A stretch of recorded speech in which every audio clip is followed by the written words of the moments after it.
the 16th of September, and today's project includes two things. I've got a tree stand. It's not too far off this county road. It's one of the spots I like to hunt. I'm not sure if we're going to have a shooter buck specifically here this season, but we have in the past, and it's always a really fun spot to hunt. It's easy to get to. Walk right down the county road, go through the ditch, and probably about 150 yards or so off the road, there's a little food plot back in there. And we've been taking good care of that plot. That's one of the ones that we talked about in some of the earlier episodes this year. We spread some fertilizer on it and sprayed it and got it all cleaned up good. So this one should be in good shape, and hopefully, like I said, there will be a shooter buck in this area.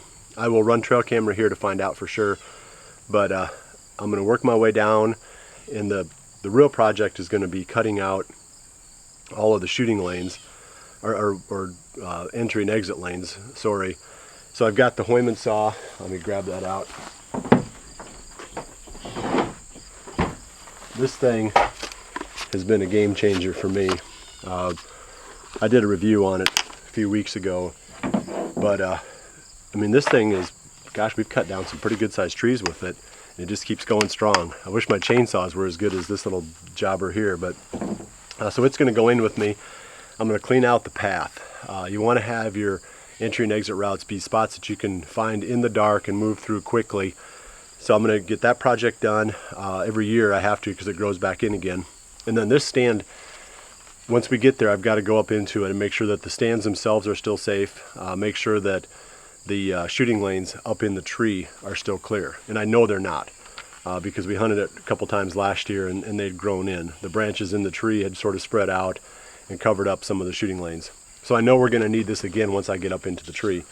So that's the project. I'm going to get rolling here. I've got the other piece of equipment here I want to show you is I've got one of the Hoyman hand saws, and it's got a super sharp blade, thin blade, so you can cut through a lot of stuff quick, real strong, real flexible. I'm going to do a little testing with this one today too. So Hoyman is one of our sponsors, and it's the same company, the BTI brands, that has the non-typical fence, the hot zone fence that we use all the time.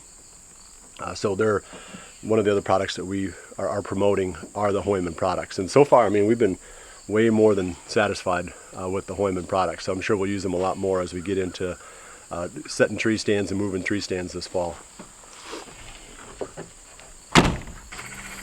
I came in here during the summer with that Hoyman electric saw and the tractor and cleared out all the shooting lanes that will go in this direction here. That used to be, I mean, it doesn't take long in this kind of cover like this, where you got all these small saplings and all the sunlight getting to the forest floor before you get just a ton of little stuff coming up. So you're constantly maintaining shooting lanes from these kind of stands in these types of locations. But anyway, I might have gone just a little bit overboard because it's wide open now. So we're going to have to be super careful that any deer coming from this part of the food plot, that they don't see us up in here before. Well, I mean, it might be a non-target deer to begin with, so we just have to be super careful. That's a lot of times what they do is there's a couple bedding areas. There's one over here, and there's one back there, and they kind of funnel into here and work their way up and down through this food plot, and then they'll circle around and cut off and go back into some other areas behind me. There's a lot of bedding areas right around this point. I mean, this food plot is a killer spot. We just need the right buck to be here. So there's no problem with shooting lanes in that direction.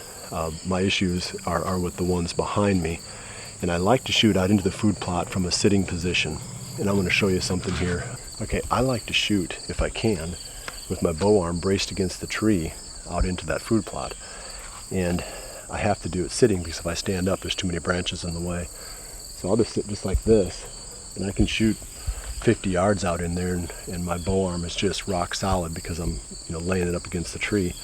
So that's a pretty nice setup. The only problem is all those little branches have grown in now. So I've got the saw. I'm going to reach out there and clean out just enough of them that I can get a clear shot out into the food plot, and then I'll check with Zach here and make sure that we've got everything cleared out well enough that he can film out into that, the same area as well.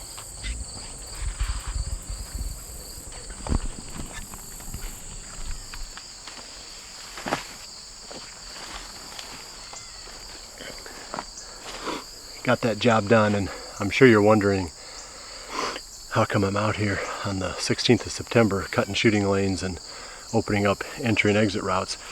The entry and exit route is pretty self-explanatory. That stuff grows during the summer, and you have to do that just about every year. Shooting lanes kind of got away from me. This is one that, you know, it's been a few years since I've hunted it very much. I think we're going to be hunting it more, so just kind of slipped through the cracks.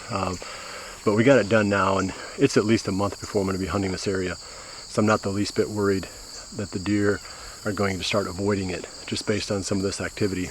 We've been in here quite a bit, spraying and fertilizing the food plot and cutting this bigger shooting lane with the tractor and all this other, you know, activity here. So the deer, it's not as if this is a spot that they never encounter people. So I'm not too worried about it. We made a lot of noise. We didn't sneak in here and spook deer, you know, at close range. We made sure they knew we were coming. So I would do this. I've done it with chainsaws before, right during the season, even less than a week before I started hunting. But you always want to give that impression that you're a farmer, or that you're, you know, doing something that a normal landowner or homeowner would do, that you're not sneaking around. So it's good to get this job out of the way. Now I just can't wait until we can get a camera in here and find out what kind of bucks are using this food plot.